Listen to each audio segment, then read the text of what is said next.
And welcome to Tariq speaks. उम्मीद करता हूँ कि आप सब ठीक ठाक होंगे। लास्ट टाइम हमने सेल के बारे में पढ़ा था, सेल की डिस्कवरी किस तरह हुई और सेल की जो सेल थ्योरी के मेन पॉइंट्स थे वो हमने पढ़े थे। आज हम डिस्कस करेंगे techniques used in cell biology के। सेल बायोलॉजी में वो कौन सी टेक्निक्स है जो कि हम यूज करते हैं in order to study the cell. सबसे पहले हमारे पास है माइक्रोस्कोपी। माइक्रोस्कोपी हमारे पास it is the use of microscope through which we can see small objects which is not possible in case of unaided eye, जो कि ह्यूमन आई की जरिए से या जो विदाउट माइक्रोस्कोप जिस ऑब्जेक्ट को या जिन ऑब्जेक्ट्स को हम नहीं देख सकते तो माइक्रोस्कोप के जरिए से हम देख सकते हैं। और माइक्रोस्कोप की यूज करने का जो हुनर है या जो तरीका है उसको हम कहते हैं माइक्रोस्कोप। माइक्रोस्कोप हमारे पास एक डिवाइस है, ये एक डिवाइस है जो कि डिस्कवर बाय ज़ेचारस जॉनसन। ये एक साइंसदान था जिसने माइक्रोस्कोप को फॉर द फर्स्ट टाइम क्या किया था, डिस्कवर किया था। अच्छा, माइक्रोस्कोपी में हम दो चीजों को अंडरस्टैंड करते हैं जिसको अंडरस्टैंड करना बहुत जरूरी है। ठीक है, नंबर फर्स्ट है मैग्निफिकेशन।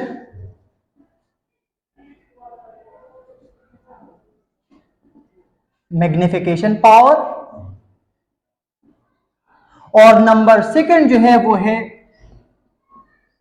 Resolution power. हर एक स्टूडेंट को यह पता होना चाहिए कि माइक्रोस्कोपी में ये दो जो मेन चीजें हैं इसका क्या मतलब है। अगर हम सबसे पहले मैग्निफिकेशन पावर को डिस्कस करेंगे कि ये क्या है, ये हमारे पास माइक्रोस्कोप की वो एबिलिटी है जो कि हमें क्या करता है, एक ऑब्जेक्ट को इनलार्ज करता है या बड़ा करता है। तो हम लिख सकते हैं कि the ability of a microscope which enlarge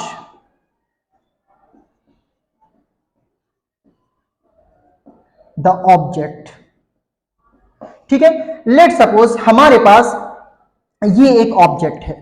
अगर हम इसको मजीद बड़ा देखना चाहते हैं तो मैग्निफिकेशन पावर अगर किसी माइक्रोस्कोप की अच्छी है तो ये वो इस तरह इमेज देगा, इससे बड़ा भी आ सकता है और भी हमें इनलार्ज कर सकता है।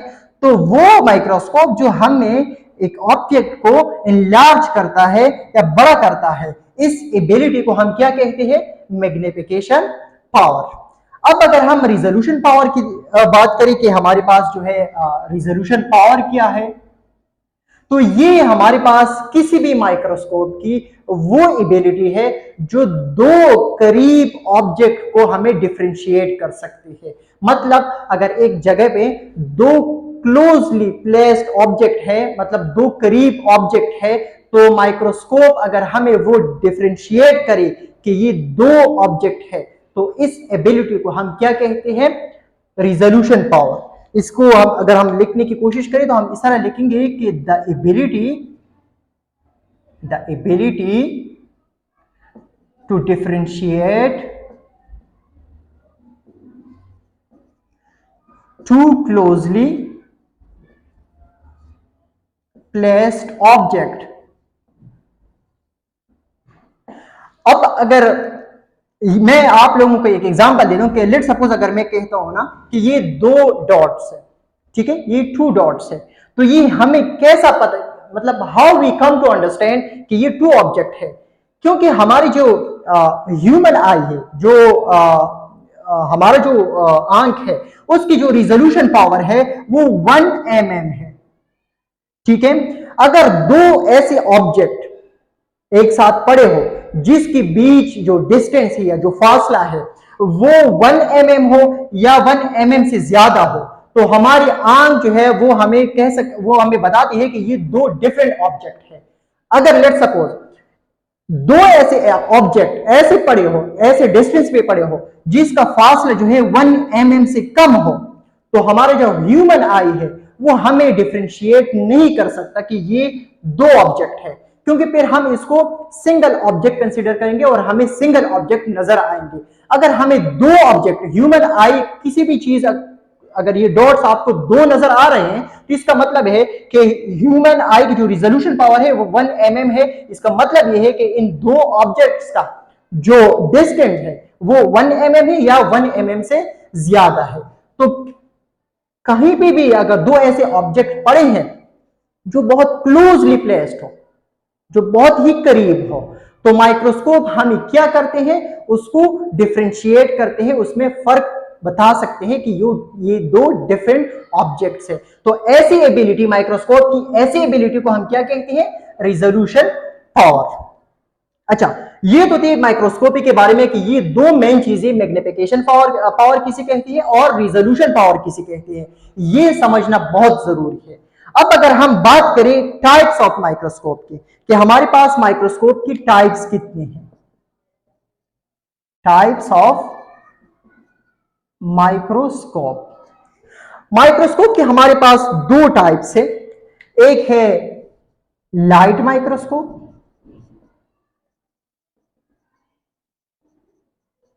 और एक है इलेक्ट्रॉन माइक्रोस्कोप।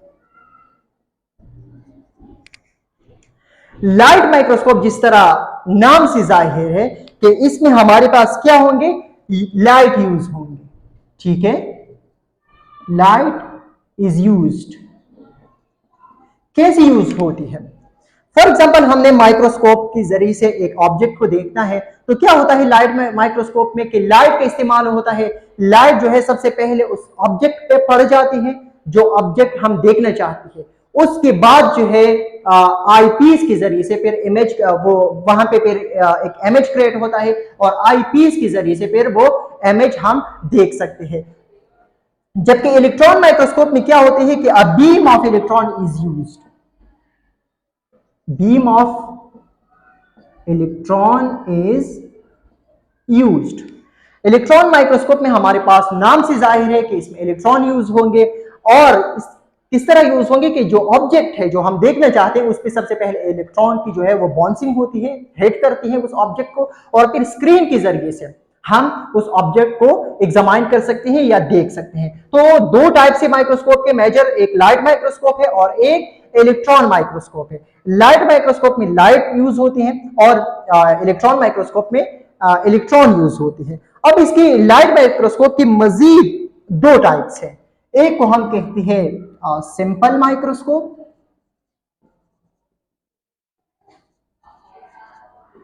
और एक को हम कहते हैं कंपाउंड माइक्रोस्कोप।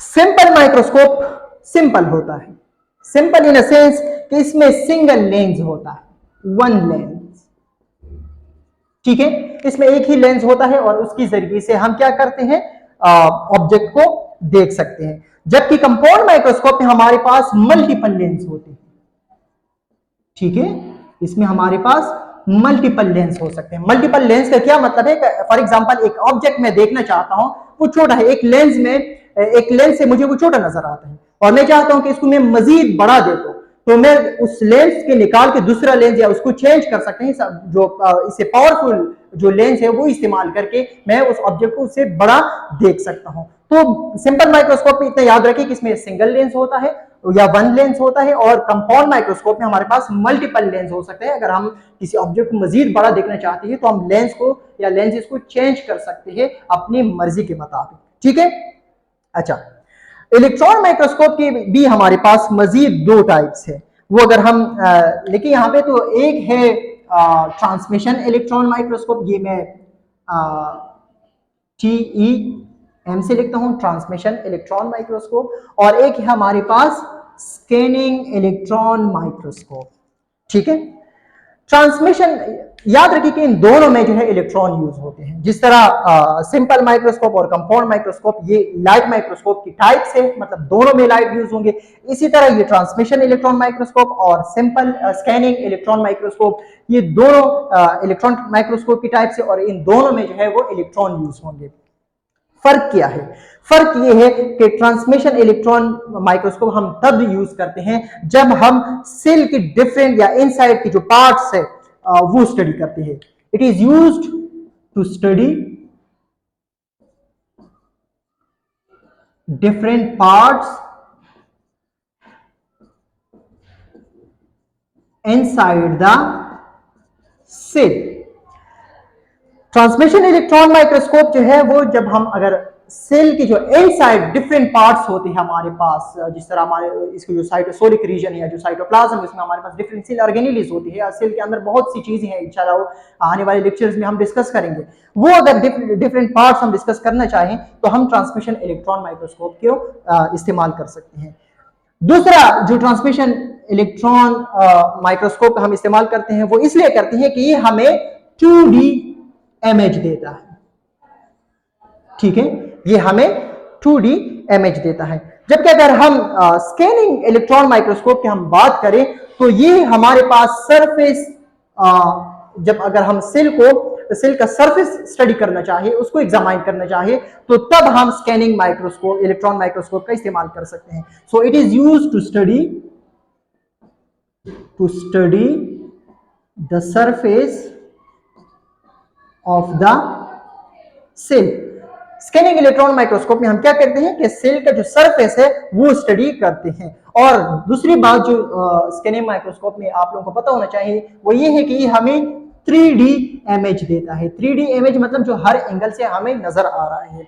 तो ये था आज का हमारा लेक्चर माइक्रोस्कोपी या माइक्रोस्कोप के बारे में। उम्मीद करता हूं कि आप लोगों को समझ आया होगा। अगर आप लोगों को लेक्चर पसंद आया तो काइंडली मेरे यूट्यूब चैनल को सब्सक्राइब करें और पेज को लाइक करें। मिलती है अगले लेक्चर में।